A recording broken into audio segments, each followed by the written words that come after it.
হাওর পরে গরুর বাজার কিংবা কুরবানির হাট যেন এক সবুজের মায়াপুরী। হাওর গ্রাম বাজার মিলেমিশে একাকার। গ্রাম বাংলার চিরায়ত রূপবৈচিত্র্য চোখ ফেরানো দেয়। ষড়ঋতুর বাংলাদেশে মধুমাস জ্যৈষ্ঠ গোলায় দান তুলে হাওর পাড়ের মানুষের সুখগাথার সময়কাল। আহ, কি দারুণ দৃশ্য!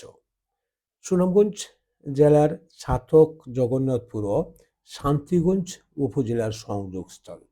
মূলত শান্তিগঞ্জ উপজেলায় অবস্থিত বম্বমির বাজার।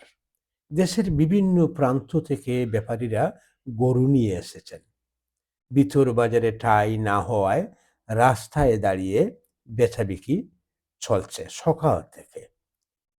এত গরু নিয়ে ব্যাপারীরা কিংবা স্থানীয়রা আসার কারণ হলো এখানে অন্যান্য হাটের তুলনায় হাসিল দিতে হয় নামে মাত্র নির্ধারিত ১,০০০ টাকা।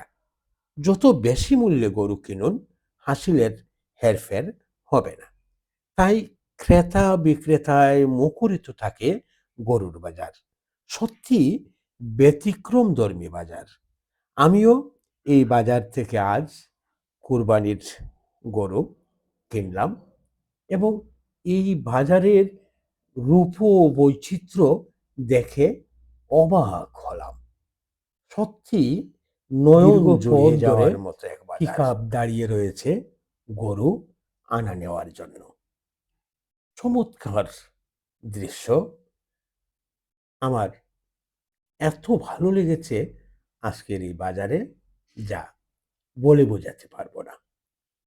আপনারা এতক্ষণ সাথে থাকলেন, সকলের জন্য ভালোবাসা, কৃতজ্ঞতা থাকলো। এই বাজারে আপনার যদি কখনো সুযোগ থাকে আসার, আসবেন। আপনারও ভালো লাগবে। আগাম ঈদ মোবারক।